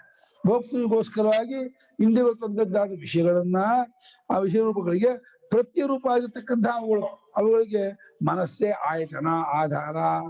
ಮನಸ್ಸಲ್ಲಿ ಬಂದು ನಿಂತ್ಕೊಳ್ತೆ. ಮನಸ್ಸಲ್ಲಿ ಬಂದು ನಿಂತ್ಕೊಂಡ್ಮೇಲೆ ಒಳಗಿಂದ ಆತ್ಮ ನೋಡ್ತಾನೆ, ಇದು ಇಂಥ ರೂಪ, ಇಂಥ ಶಬ್ದ, ಇಂಥ ವಾಸನೆ, ಇಂಥ ರುಚಿ, ಇಂಥ ಸ್ಪರ್ಶ ಅಂತ ಹೇಳಿ ಎಲ್ಲವನ್ನು ಆ ಜೀವಾತ್ಮ ನೋಡೋದು. ಮನಸ್ಸಿಗೆ ಬಂದಂಥದ್ದನ್ನೇ ನೋಡ್ತಾನೆ ಹೊರತು ಮನಸ್ಸಿಗೆ ಬರದೆ ಹೋದ್ರೆ ಏನನ್ನು ನೋಡೋದು ಅವನು. ಮನಸ್ಸಿಗೆ ಟೋಲ್ಗೆಟು. ಹಾಗೆ ಮನಸ್ಸೇ ಎಲ್ಲಕ್ಕೂ ಆಯತನ, ಆಧಾರ, ಆಶ್ರಯ, ನೆಲೆ, ಅದೇ ಎಲ್ಲವೂ ನಿಂತಿರೋದು. ಅದೆಲ್ಲ ಅವನು ಒಳಗಿದ್ದಾನೆ. ಜೀವಾತ್ಮ ಚೇತನ, ಭೋಕ್ತೃ ಅವನು ನಿಜವಾಗಿ ಭೋಕ್ತೃ ಅಲ್ಲ, ಜೀವಾತ್ಮನಲ್ಲ, ಅವನು ಪರಮಾತ್ಮನೇ. ಆದ್ರೆ ಅಭಿಮಾನದಿಂದ ಜೀವ ಅಂತ ಅನ್ಸ್ಕೊಂಡ್ಬಿಟ್ಟ. ಈ ಕಾರ್ಯಕರಣ ಸಂಘಾತ, ಈ ದೇಹಿಯ ಗುಂಪಲ್ಲಿ ನಾನು ಅಭಿಮಾನ ಪಟ್ಕೊಂಡು ಜೀವಾತ್ಮ ಅನ್ಸ್ಕೊಂಡು ನಾನು ಇದಕ್ಕೆ ಅಧ್ಯಕ್ಷ, ನಂದು ಈ ಶರೀರ, ನಂದು ಮನಸ್ಸು ಬುದ್ಧಿ ಪ್ರಾಣ, ನಾನು ಇದಕ್ಕೆ ಸ್ವಾಮಿ ಅಂತ ಹೆಮ್ಮೆ ಪಟ್ಕೊಂಡು ಅಭಿಮಾನ ಪಟ್ಕೊಂಡು ಇದನ್ನ ಉಪಯೋಗಿಸ್ಕೊಂಡು ವ್ಯವಹಾರ ಮಾಡ್ಕೊಂಡಿದ್ದಾನೆ. ಅವನಿಗೆ ಏನೇನೇನು ಅನುಭವಿಸ್ಬೇಕಾದ್ರೂ ಪಡ್ಕೋಬೇಕಾದ್ರೂ ಮನಸ್ಸಿನ ಮೂಲಕವಾಗಿ ಪಡ್ಕೋಬೇಕೆ ಹೊರತು ಮನಸ್ಸಿಗೆ ಬರದೆ ಹೋದ್ರೆ ಅವನಿಗೆ ಏನು ಅರಿವೇ ಆಗಲ್ಲ. ಹಾಗೆ ಮನಸ್ಸೇ ಟೋಲ್ಗೇಟು. ಹಾಗೆ ಮನೋಹವ ಆಯತನ ಇತ್ಯುಕ್ತಂ. ಆದ್ರಿಂದ ಮನಸ್ಸೇ ಆಯತನ, ಆಧಾರ ಅಂತ ಹೇಳಿದೆ. ಹೀಗೆ ಯಾರು ಉಪಾಸನೆ ಮಾಡ್ತಾನೋ, ಉಪಾಸನೆ ಮಾಡಿ ಅದರಲ್ಲಿಯೇ ಸೆಟ್ಲ್ ಆಗ್ತಾನೋ ಅವನು ಕೂಡ ಒಳ್ಳೆ ಆಯತನವಂತನಾಗ್ತಾನೆ. ಎಲ್ಲಕ್ಕೂ ಮನಸ್ಸೇ ಆಧಾರ, ಮನಸ್ಸೇ ಆಶ್ರಯ, ಎಲ್ಲ ಮನಸ್ಸಲ್ಲೇ ಇದೆ. ಎಲ್ಲವೂ ಮನೋಮಯಾತ್ಮಕ. ಇನ್ನು ಹೇಳಿದ್ರೆ ಎಲ್ಲವೂ ಮನಸ್ಸೇ, ಎಲ್ಲ ಇಲ್ವೇ ಇಲ್ಲ. ಮನಸ್ಸೇ ಇಂದ್ರಿಯ ಮೂಲಕ ವಿಷಯ ಆಕಾರ ತೋರ್ತಾ ಇರೋದೇ ಹೊರತು ಮನಸ್ಸನ್ನು ಬಿಟ್ಟು ಪ್ರಪಂಚವೂ ಇಲ್ಲ, ವಿಷಯವೂ ಇಲ್ಲ, ನಾಮವೂ ಏನೂ ಇಲ್ಲ. ಸಮಸ್ತವೂ ಮನಸ್ಸೇ. ಅದು ವ್ಯವಹಾರ ದೃಷ್ಟಿಯಿಂದ ಹೊರಗಡೆ ವಿಷಯ ಇದೆ, ಇಲ್ಲಿ ಇಂದ್ರಿಯ ಇದೆ, ಒಳಗಡೆ ಮನಸ್ಸಿದೆ. ನಾವು ಸಾಮಾನ್ಯವಾಗಿ ಅಂದ್ಕೊಂಡ ವಾಕ್ಯವನ್ನು ಅನುವಾದ ಮಾಡ್ಕೊಂಡು ಹೇಳ್ತಾ ಇರೋದೇ ಹೊರತು ಇನ್ನು ಒಳಹೊಕ್ಕು ನೋಡಿದ್ರೆ ಹೊರಗೆ ಇಲ್ಲಿ ಅನ್ನೋದಷ್ಟು ಮನಸ್ಸೇ. ಇಲ್ಲಿ ಇಂದ್ರಿಯಗಳಿವೆ, ಅಲ್ಲಿ ಪ್ರಪಂಚ ಇದೆ, ಅಲ್ಲಿ ಶಬ್ದ ಸ್ಪರ್ಶ ರೂಪ ಸುಗಂಧ ಇದೆ ಅನ್ನೋದಷ್ಟು ಮನಸ್ಸೇ ಹೊರತು ಮನಸ್ಸು ಬಿಟ್ಟು ಬೇರೆ ಇಲ್ವೇ ಇಲ್ಲ. ಅದು ಇನ್ನೂ ಮಹಾ ಸೈನ್ಸ್, ಅದು ಇನ್ನು ಮುಂದಕ್ಕೆ ಹೋಗುತ್ತದು. ಆಮೇಲೆ ಆ ಮನಸ್ಸು ಕೂಡ ಕಲ್ಪಿತ ಆತ್ಮನೇ. ಮನಸ್ಸು ಇಲ್ಲ, ಜೀವನೂ ಇಲ್ಲ, ಆತ್ಮ ಬಿಟ್ಟು ಯಾವುದೂ ಇಲ್ಲ. ಆತ್ಮೀ ವೇದಂ ಸರ್ವಂ ಬ್ರಹ್ಮೀ ವೇದಂ ಸರ್ವಂ ನೇಹನ ನಾಸ್ತಿ ಕಿಂಚನ. ಇದು ಕೊನೆಯ ಅನುಭವ. ಇಲ್ಲಿ ಸೆಟ್ಲ್ ಆಗ್ಬಿಟ್ಟು ಗೊತ್ತಾಯ್ತು ಅಂದ್ರೆ ಅವನಿಗೆ ತತ್ವಜ್ಞಾನಿ, ಬ್ರಹ್ಮಜ್ಞಾನಿ, ಅಪರೋಕ್ಷ ಜ್ಞಾನಿ, ಮಹಾಜ್ಞಾನಿ ಏನೋ ಶಬ್ದ ಕೊಡ್ತಾರೆ. ಅನುಭೂತಿ ಸ್ವರೂಪ ಪರಮಾರ್ಥ ಜ್ಞಾನಿ. ಇನ್ನು ಅಥಃ ಪ್ರಾಣಾಃ ಅಗ್ಶ್ರೇಯಸಿ ವ್ಯೂಜಿರೇ. ಅಗ್ಶ್ರೇಯಾನಸ್ಮಿ ಅಗ್ಶ್ರೇಯಾನಸ್ಮೀತಿ. ಅಥಃ ಪ್ರಾಣಾಃ ಶ್ರೇಯಸಿ ಜ್ಯೋತಿರೇ ಅಗ್ಶ್ರೇಯಾನಸ್ಮಿ ಅಗ್ಶ್ರೇಯಾನಸ್ಮೀತಿ.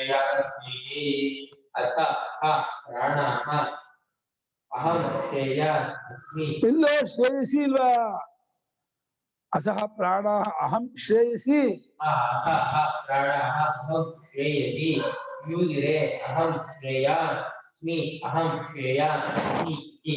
ಆ ಆಮೇಲೆ ಇದು ಶ್ರುತಿ ಒಂದು ಆಖ್ಯಾಯಿಕ ಕಥೆಯನ್ನು ಕಲ್ಪನೆ ಮಾಡ್ತಾ ಇದೆ. ಏನ್ ಕಥೆ ಕಲ್ಪನೆ ಮಾಡ್ತಾ ಇದೆ ಅಂದ್ರೆ ಈ ಒಮ್ಮೆ ಈ ಎಲ್ಲಾ ಇಂದ್ರಿಯಗಳು ಕೂಡ ವಿರುದ್ಧ ಪೂಜಿರೆ ವಿರುದ್ಧವಾಗಿ ಇವರು ಜಗ ಮಾಡಿಸಿ ಮಾಡಿದಂತೆ.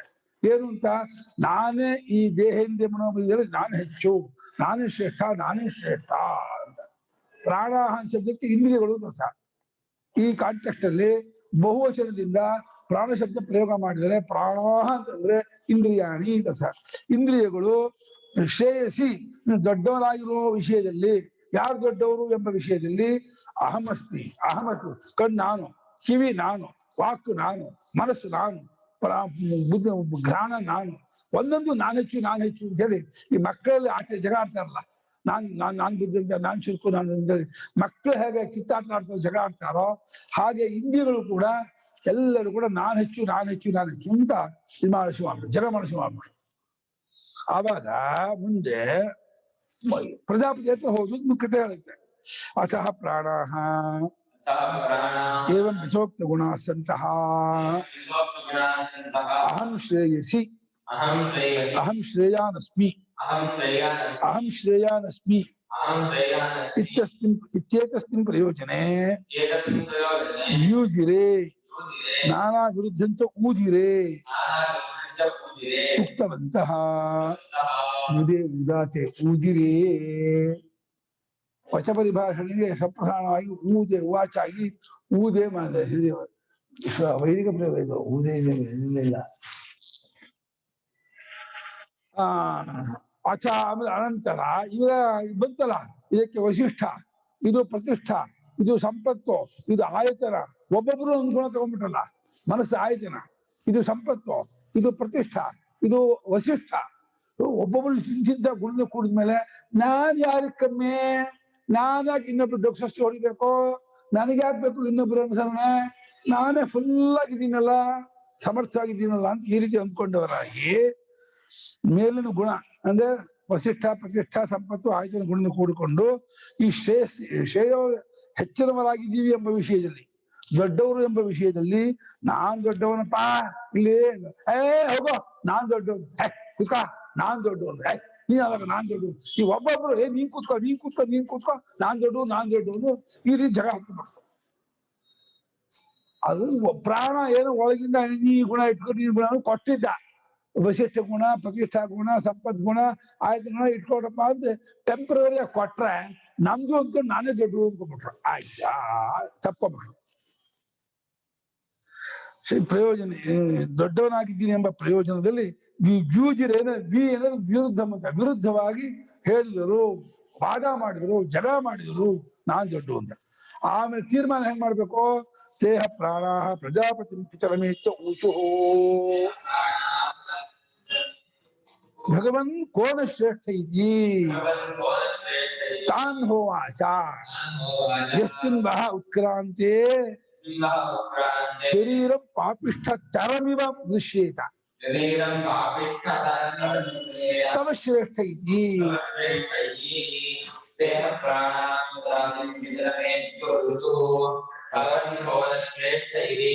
ತಾನ್ ಹೋವಾಚ ಯಸ್ಮಿನ್ ಉತ್ಕ್ರಾಂತೆ ಶರೀರಂ ಪಾಪಿಷ್ಠ ಸರ್ವಶ್ರೇಷ್ಠ ಇತಿ. ಪ್ರಾಣಃ ಪ್ರಜಾಪತಿಂ ಪಿತರಂ ಏತ್ಯ ಊಚುಃ ಭಗವನ್ ಕಃ ನು ಭಗವನ್ ಕಃ ನಃ ಶ್ರೇಷ್ಠಃ ಇತಿ ಉವಾಚ ಯಸ್ಮಿನ್ ವಹ ಉತ್ಕ್ರಾಂತೆ ಶರೀರಂ ಪಾಪಿಷ್ಠತರಂ ಇವ ದೃಶ್ಯೇತ ಸಹ ವಹ ಶ್ರೇಷ್ಠಃ ಇತಿ. ಅಂದ್ರೆ ಅವರೆಲ್ಲರೂ ವಾಗಾದಿಗಳೆಲ್ಲ ಕೇಳಿದ್ಮ. ಇದು ಇನ್ಯಾವುದೋ ಉಪನಿಷದಲ್ಲಿ ಹಿಂಗೆ ಬಂತಲ್ವಾ ಗುರುಗಳೇ, ಪ್ರಶ್ನೋಪನಿಷದ ಇದು ಅದ್ರಲ್ಲಿ ಬಂದಿತ್ತು ಅನ್ಸುತ್ತಲ್ವಾ, ಜಗಳ ಆಡ್ತಾ ಕೂತಿರ್ತಾರಲ್ಲ. ಬೃಹದಾರಣ್ಯಕದಲ್ಲೂ ಬರುತ್ತೆ ಇದೇ ಕಥೆ, ಬೃಹದಾರಣ್ಯಕದಲ್ಲೂ ಬರುತ್ತೆ. ಪ್ರಶ್ನೋಪನಿಷತ್ ಇಷ್ಟು ವಿಸ್ತಾರವಾಗಿಲ್ಲ, ಸ್ವಲ್ಪ ಇದೆ. ಬೃಹದಾರಣ್ಯಕದಲ್ಲಿ ಡಿಟೋ ಹೀಗೆ ಇದೆ. ಬೃಹದಾರಣ್ಯಕದಲ್ಲಿ ತೇ ಅವರೆಲ್ಲರೂ ಅಂದ್ರೆ ತೇ ಪ್ರಾಣ ಆ ಪ್ರಾಣರು ಪಿತರಂ ಪ್ರಜಾಪತಿ ತಂದೆಯಾದಂತಹ ಪ್ರಜಾಪತಿ ಕಶ್ಯಪನ ವಿರಾಟ್ ಪುರುಷನ ಅಥವಾ ಏತ್ಯಾರು ಹೋಗಿಬಿಟ್ಟು ಊಚು ಹೇಳಿದ್ರು ಭಗವನ್ ಪೂಜ್ಯರೇ ನಹ ನಮ್ಮಗಳ ಪೈಕಿ ಕಹ ಶ್ರೇಷ್ಠ ನೀವೇ ಹೇಳಿ, ನೀವ್ ಯಾರನ್ನ ಹೇಳ್ತೀವಿ ನಾವು ಒಪ್ಕೋತೀವಿ. ಪಕ್ಷಪಾತ ಇಲ್ಲದೆ ಹೇಳ್ಬೇಕು, ಮಾತು ಬೇಕು ಅಂತ ಪಕ್ಷಪಾತ ಮಾಡಿ ಇವನು ಶ್ರೇಷ್ಠ ಅಂತ ಅವನೇನೋ ಲಂಚ ಕೊಟ್ಟು 5,000 ರೂಪಾಯಿ 10,000 ಕೊಟ್ಟು ನನ್ನನ್ನು ಹೇಳ್ತು ಹಂಗ ಹೇಳಿ ಒಪ್ಪಲ್ಲ. ಲಂಚ ಆಗಿಂತ ತಗೊಳ್ಳದೆ ಏನು ಪಕ್ಷಪಾತ ಮಾಡ್ದೇನಿಗೆ ಕರೆಕ್ಟಾಗಿ ನೀನ್ ಯಾರು ದೊಡ್ಡ ಅಂತ ಹೇಳ್ತೀಯೋ ನಾನು ಅವ್ನು ಒಪ್ಕೋತೀವಿ ಅಂತ ಹೇಳ್ಬಿಟ್ಟು ಎಲ್ಲರೂ ಪ್ರಜಾಪತಿ ಬ್ರಹ್ಮನ ಹತ್ರ ಹೋಗ್ಬಿಟ್ಟು ಕೇಳಿದ್ರು. ಅದಕ್ಕೆ ಅವನು ಗೊತ್ತಿದ್ರು ಪ್ರಜಾಪತಿಗೆ ಏನ್ ಹೇಳ ಗೊತ್ತಾ, ಅವನ ಕುರಿತು ಹೇಳ್ದ, ನೋಡ್ರಪ್ಪ ನಾನ್ ಯಾವ್ದು ಹೇಳಲ್ಲ, ಈ ಶರೀರದಿಂದ ಯಾರು ಹೊರಟು ಹೋದ್ರೆ ಈ ಶರೀರ ಅತ್ಯಂತ ಪಾಪಿಷ್ಠವಾಗುತ್ತೋ, ಅಂದ್ರೆ ಮೊದಲೇ ಪಾಪಿಯ ಅನ್ನೋದು ಅದು ಶರೀರ, ದೇಹ ಪಾಪಿಯಾನು, ದೇಹವು ಅದು ಕೊಳಕಾಂದ ಕುಡಿದು ಅದು ಮುಚ್ಚೆ ಅಮೇಧ್ಯ ರಕ್ತ ಕೀವು ಇತ್ಯಾದಿ ತುಂಬ ಹೋಗ್ತಕ್ಕಂಥ ಒಂದು ಅಶುಚಿಯ ಗೂಡು, ಅಶುಚಿಯ ಗೂಡಾಗಿರೋದ್ರಿಂದ ಇದು ಕೊಳಕು, ಇದು ಪಾಪಿಯಾನು. ಆದ್ರೆ ಅವನು ಹೋಗ್ಬಿಟ್ಟು ಯಾವನೊಬ್ಬ ಹೋಗ್ಬಿಟ್ರೆ ತುಂಬಾ ಪಾಪಿಷ್ಠ ಆಗ್ಬಿಡುತ್ತೆ, ತುಂಬಾ ಗಲೀಜಾಗುತ್ತೆ, ಕೊಳತು ಹುಳ ಆಗ್ಬಿಟ್ಟು ವಾಸನೆ ಬರೆಸ್ಕೊಂಡ್ಬಿಡುತ್ತೆ. ಯಾರಿಂದ ಹೀಗಾಗುತ್ತೋ ಅವನೇ ನಿಮ್ಮಲ್ಲಿ ಶ್ರೇಷ್ಠ ಅಂತಂದ. ಯಾಕೆ ಹೀಗ್ ಮಾಡ್ದ? ಗೊತ್ತಿದ್ರು ಯಾಕೆ ಪ್ರಾಣ ಶ್ರೇಷ್ಠ ಅಂತ ಹೇಳ್ಬೋದಾಗಿತ್ತಲ್ಲ, ಯಾಕೆ ಹೇಳಿಲ್ಲ ಅಂದ್ರೆ ಹಿಂದೊಂದ್ಸಲ ಜಗಳ ಆಗಿತ್ತು. ಹಿಂದೊಂದ್ಸಲ ಏನಾಗಿತ್ತು, ಮನಸ್ಸಿಗೂ ವಾಕ್ಕಿಗೂ ಜಗಳ ಆಗಿತ್ತು. ವಾಕು ನಾನ್ ದೊಡ್ಡವನು ಅಂತ, ಯಾಕೆ ಅಂದ್ರೆ ನಾನು ಕಂಡದ್ದನ್ನು ಹೇಳ್ತೀನಿ, ಕೇಳಿದ್ದನ್ನು ಹೇಳ್ತೀನಿ, ಮುಸಿದ್ದನ್ನು ಹೇಳ್ತೀನಿ, ಎಲ್ಲ ಕರ್ಮೇಂದ್ರಿಯ ಆಗಿಯೂ ಇದ್ದೀನಿ, ಜ್ಞಾನೇಂದ್ರಿಯದು ವ್ಯವಹಾರ ಮಾಡ್ತೀನಿ, ನನ್ಗೆ ಸರಿಸಮಾನ ಯಾರು ಇಲ್ಲ ಅಂತ ವಾಗಭಿಮಾನ ದೇವತೆ ಜಗಳ ಮಾಡ್ಬಿಟ್ಟು, ಮನಸ್ಸು ಕುಸಾಯ ನಾನ್ ದೊಡ್ಡವನು ಅಂದ್ರೆ ನೀನ್ ಕೂತ್ಕೋ ಜಗ ಆಗ್ಬಿಟ್ಟು. ಇಬ್ಬರು ಹೋದ್ರು ಪ್ರಜಾಪತಿ ಹತ್ರ. ಪ್ರಜಾಪತಿ ಅಂದ್ರೆ ವಾಕ್ಯ ನೀ ದೂತಿ ರೇವಸ್ತು ಮನಸ್ಸೋಸಿ ಅಂದ್ಬಿಟ್ಟು, ನೀ ಮನಸ್ಸಿನ ದೂತ, ನೀನು ಆಳು, ನಿನ್ಗೇನು ಇಲ್ಲ, ಕೂತ್ಕೋ ಸುಮ್ನೆ ಅಂತ ಬೈದ್ಬಿಟ್ಟ. ಸಿಟ್ಟು ಬಂದ್ಬಿಡ್ತು ವಾಕ್ಯಗೆ. ನನ್ನನ್ನು ಹೀಗಂದ್ಯ, ಯಜ್ಞದಲ್ಲಿ ಯಾವ ಆಹುತಿಯನ್ನು ಪ್ರಜಾಪತಿ ಕೊಡುವಾಗ ಜೋರಾಗಿ ಹೇಳ್ಕೊಂಡು ಕೊಡ್ಕೂಡ್ದು, ನನ್ನ ಇಂದ್ರಿಯ ನಾನು ವ್ಯಾಪಾರ ಮಾಡೋದಿಲ್ಲ, ನಾನು ಮೌನ ಆಗಿರ್ತೀನಿ ಅಂತ ಹೇಳಿ ಮನಸ್ಸಿನಿಂದ ಕೊಡ್ಬೇಕು ಅಂತ ಶಾಪ ಕೊಟ್ಬಿಡ್ತು. ಹಾಗಾಗಿ ಇವತ್ತಿಗೂ ಯಜ್ಞದಲ್ಲಿ ಪ್ರಜಾಪತಿ ಸ್ವಾಹ ಅಂತ ಹೇಳೋದು, ಪ್ರಜಾಪತಿ ಸ್ವಾಹ ಅಂತ ಹೇಳಲ್ಲ, ಮನಸ್ಸಿನಲ್ಲಿ ಪ್ರಜಾಪತಿ ಸ್ವಾಹ ಹೇಳ್ಕೊಂಡು ಸ್ವಾಹ ಅಂತ ಅಷ್ಟೇ ಹೊರತು ಪ್ರಜಾಪತಿ ಸ್ವಾಹ ಅಂತ ಹೇಳಲ್ಲ. ಯಾಕೆಂದ್ರೆ ವಾಗಭಿಮಾನಿ ದೇವತೆ ಶಾಪ ಕೊಟ್ಟಿದೆ ಪ್ರಜಾಪತಿಗೆ, ನಿನ್ನ ಇದು ಹೆಸರನ್ನು ನಾನು ಹೇಳೋದಿಲ್ಲ, ನನಗೆ ಬೇಡ ನಿನ್ ಸಂಬಂಧ, ನನಗೆ ಇಷ್ಟು ಕೀಳಾಗಿ ನೋಡ್ತೀಯಾ, ನನ್ನ ದೂತಿ ಅಂತೀಯ, ನನ್ನ ಕೀಳ್ ಮಾಡ್ತೀಯ, ಹೋಗ್ ನಡಿ, ನಿನ್ನ ನಾಮವನ್ನು ಉಚ್ಚಾರಣೆ ಮಾಡದೇ ಇರುವಂತಾಗಲಿ ಯಜ್ಞದಲ್ಲಿ ಶಾಪ ಕೊಟ್ಟು. ತಸ್ಮಾನ್ ಮನಸಾ ಪ್ರಜಾಪತಯೇ ಜುಹ್ವತಿ ದೂತಿರೇವಸ್ತು ಮನಸೋಸಿ ಯದ್ಧಿ ಮನಸಾ ಅಧ್ಯಾಯಿತಿ ತದ್ವಾಚಾವದತೀತಿ ತತ್ಕಲು ತುರ್ಧರ್ನವಾಚಾ ಜುಹವನ್ ನಿತ್ಯ ಬ್ರವೀತ್.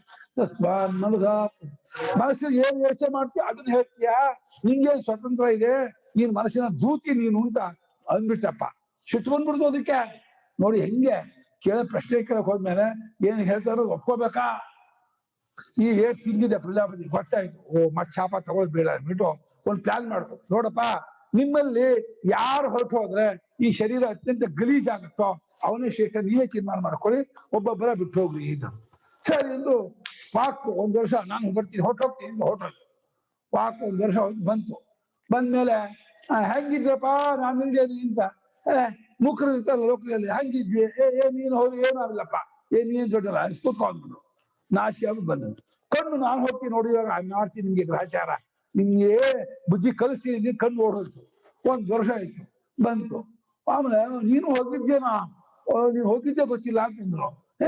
ಹೆಂಗಿದ್ರು ನಾನಿದ್ದೇನೆ, ಕುರುಡ್ರು ಇರ್ತಾರಲ್ಲ ಹಂಗಿದ್ವಿ, ನಮ್ಗೆ ಏನಾಯ್ತು, ನಮ್ಗೇನು ಊಟ ಮಾಡೋಕ್ಕೆ ಕೇಳೋಕ್ಕೆ ಓಡಾಡಕ್ಕೆ ಏನು ತೊಂದರೆ ಆಗಿಲ್ಲ ಅಂದ್ರು. ಅಯ್ಯೋ ಹಾಗೆ ನಂದು ಏನಿಲ್ಲ. ಆಮೇಲೆ ಕಿವಿ ನಾನು ಹೋಗ್ತೀನಿ ಹೊಡೋದು, ಮಾಡ್ತೀನಿ ನಿಮ್ಗೆ ಗ್ರಹಚಾರನ, ಏನು ಕೆಲಸದಂಗೆ ಮಾಡ್ತೀನಿ ಹೊಡೋದು. ಆಯ್ತು ಹೋಯ್ತು 1 ವರ್ಷ ಆಯ್ತು ಬಂತು. ಬಂದ್ಮೇಲೆ ಮತ್ತೆ ಕೇಳ್ತು ಹೆಂಗಿದ್ದೆ, ನೀವು ಹೋಗಿದ್ದೆ ಗೊತ್ತಿಲ್ಲ ಅಂತಾರೆ. ನಾನ್ ಹೋಗಿರ್ಲಿಲ್ಲನೋ, ನಿಮ್ ಕೇಳಿಸ್ತಾ ಇದ್ರು. ಹೌದು ಕಿವುಡ್ರಿದ್ರಲ್ಲ ಹಾಗಿದ್ವಿ ಅಷ್ಟೇ, ನಮ್ಗೆ ಏನ್ ವ್ಯತ್ಯಾಸ ಆಗ್ಲಿಲ್ಲ ಅಂತ. ಅದು ಪ್ರವೇಶ ಮಾಡಿ ಒಳಗೆ ಪ್ರಾಣ, ನಾನು ಹೋಗ್ಲಾ ಅದು ಮುಖ್ಯ ಪ್ರಾಣ. ಹೀಗೆ ಹೇಳ್ತೀನಿ, ಅಯ್ಯೋ ಮಾರಾಯ ನೀನು ಹೋಗ್ಬೇಡ, ನೀನು ಹೋದ್ರೆ ಆಯ್ತು ಅಂತ ಹೇಳ್ಬಿಟ್ಟು ಎಲ್ಲರೂ ಹೋಗ್ತಾರೆ. ಗೊತ್ತಾಯ್ತಾ ಯಾರು ದೊಡ್ಡವರು ಅಂತ? ಅಂತ ಹೇಳ್ಬಿಟ್ಟು ಎಲ್ಲರಿಗೂ ಕನ್ವಿನ್ಸ್ ಮಾಡ್ಬಿಟ್ಟು ಮುಖ್ಯ ಪ್ರಾಣ ನಾನ್ ದೊಡ್ಡವನು ಅಂತ ಹೆಂಗೆ ಬರೀ ಕ್ರಿಯೆಲೆ ತೋರಿಸಿ ನೋಡಿ. ಇವಾಗ ಹೋಗ್ತೀನಿ ಅಂತ ಇನ್ನು ಸಂಕಲ್ಪ ಮಾಡಿ ಇನ್ನು ಮಾಡ್ಲಿಲ್ಲ, ಹೋಗಿಲ್ಲ, ಹೋಗೇ ಬಿಟ್ಟಿದ್ರೆ ಕಥೆ ಮುಗಿದೇ ಬಿಡ್ತು. ಹೋಗಿ ಅನ್ನೋ ಹೊಟ್ಟಿಗೆ ಅಲ್ಲ ಕೈಯಲ್ಲಿ ಹಿಂಗಾಗ್ಬಿಡ್ತು, ಕಣ್ಣು ಬಾಯೆಲ್ಲ ಸೊಟ್ಟ ಆಯ್ತು, ಕಣ್ಣೆಲ್ಲ ಸೊಟ್ಟಾಗ್ಬಿಡ್ತು. ಯಾರ ಅಯ್ಯಯ್ಯೋ ಪ್ರಾಣ ಹೋದ್ರೆ ಆಗವಲ್ಲ, ಪ್ರಾಣನೇ ದೊಡ್ಡವನು ಅಂತ ತಿಳ್ಕೊಂಡ್ರು. ನಾಳೆ ಓದೋಣ ಭಾಷೆ.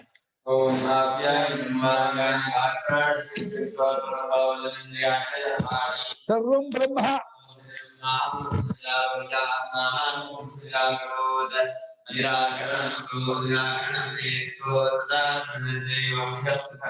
ತೇಮಯಿ